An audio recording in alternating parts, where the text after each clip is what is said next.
Alright, this is a new idea for my channel, which means that YouTube's algorithm is probably going to royally screw me. So, if this video and this idea for a series is something that you like, please remember to subscribe to the channel, like the video, comment down below if you have any thoughts about it, and most importantly, share this video with other people who you think might like it. I thought getting that preamble out of the way might help. Hello everyone, my name is S Knipp, and today I'd like to tell you a story. Back at the dawn of time, the world was a much harsher place. People couldn't go to the grocery stores. They had to hunt food down with spears and rocks, and they didn't have computers or cell phones or languages that worked as well as modern languages, and cities were not a thing, and technology was not a thing. And back in those days, everything was about surviving for food. But if you fast forward to the time that we are today, we now have a world that is based on trying to make money by selling everything to everyone to make a profit. Oh, there's only one thing better than owning a vault full of cold hard cash, and that's swimming in it. And one of the advantages of this type of society is instead of having everyone die before they're 40, we can actually have children enjoy childhood. I want to start this discussion in the 1990s, maybe the late 80s, which is when companies really realized that they could focus on developing content for children. And no, this is not one of those types of videos where I break down how marketing to children is really messed up, because sometimes it is, but that's not what I'm here to say. We like to credit Harry Potter for the big boom of YA and what created the YA subgenre of literature in books. But in the United States of America, there was a different company that sort of created the idea of children's movies as we know and love them today, and that was Walt Disney.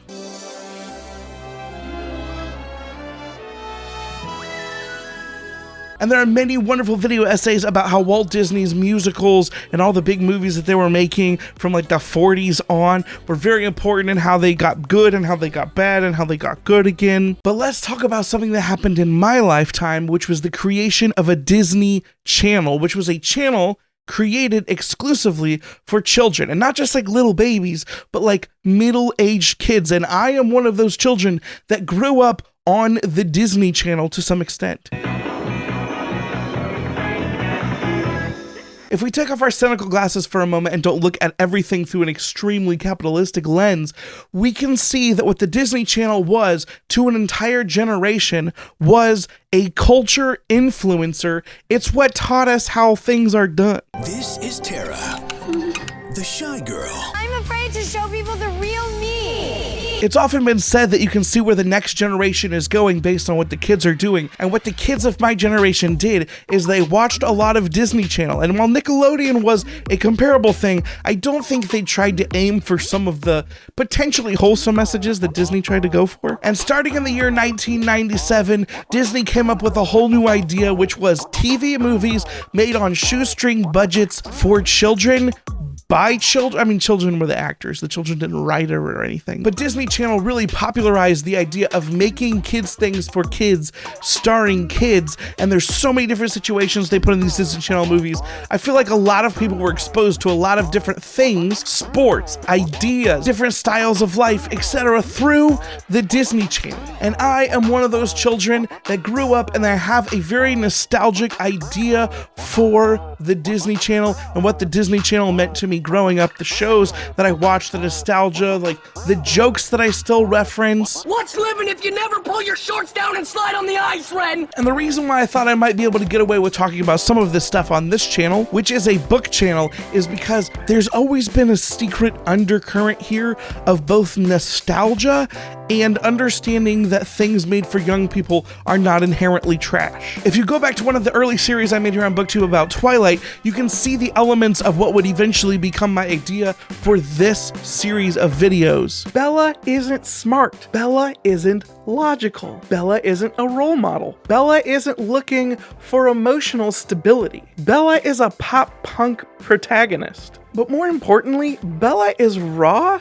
and Bella is real, at least for that crowd. Bella is the stand-in character for the hormone-raging suburban kid who isn't really struggling with that much for real, but wants to fight for some semblance of individual identity in a system that feels crushing in its mundaneness, whatever that word is. And this series of videos is where I want to go through, and I'm not setting a schedule for myself, but as we go through this series, we are going to go through each of the Disney Channel original movies and make short video essays, talk about them, discuss them. We're gonna do a series where we go through all of the Disney Channel original movies. If this is a good idea, stay tuned. Gonna be getting the first one out here soon. If you think this is an awful idea, well, I'm still gonna be making videos about books because that's what this channel is about, but I sort of thought I could sneak this thing in here. But like I said, I'm going to need your help to fight the algorithm on this one. I'm going to be calling this series Let's Decompress, and we are going to take the cultural elements, the other shows that were popular,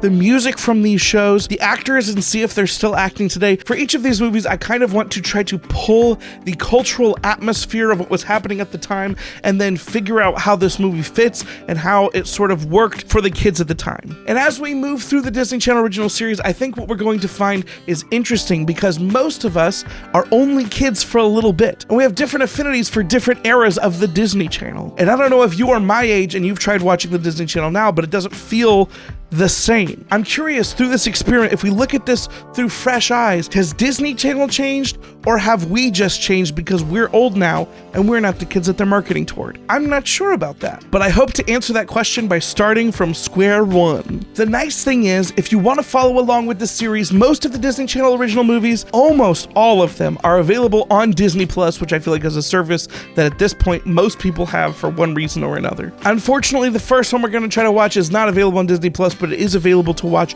for purchase in multiple different locations. It's called Under Wraps, which weirdly enough just got a remake. So if we start with Under Wraps and we get the series done before they make another one, which is very unlikely, but it would be weird to start with Under Wraps and then also end with the new remake of Under Wraps. That would be wild. But now I'm curious, did you grow up on the Disney Channel? Did you like Disney Channel original movies? What was your favorite Disney Channel original movie? And what was your least favorite Disney Channel original movie? Which Disney Channel star did you have a crush on growing up?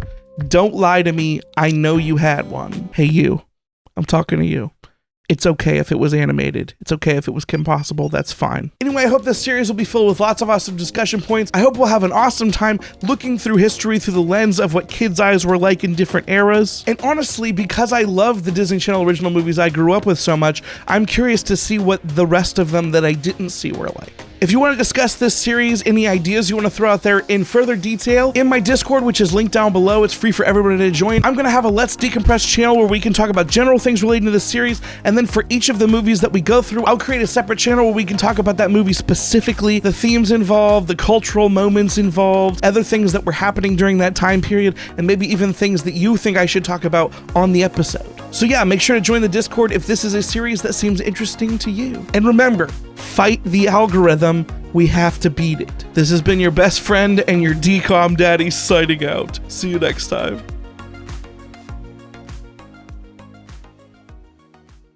Under Wraps. The spirit of the mummy may be freed by the purity of the full moon and loosened to walk the earth. And he's walking your way on Disney. That's a mummy! Cool! What are we gonna call him? How about Harold? And it's up to these three kids to help him find his way back home. We don't have much time, right, Harold? Under Wraps, tonight at 8, 7 Central. Only on Disney. No, I never get enough. Always looking out tired. Sleep. No, I never get enough. If I don't show up, I might get fired. Sleep. No, I never get enough. Always looking out tired. Sleep. No, I never get enough. If I don't show up, I might get fired.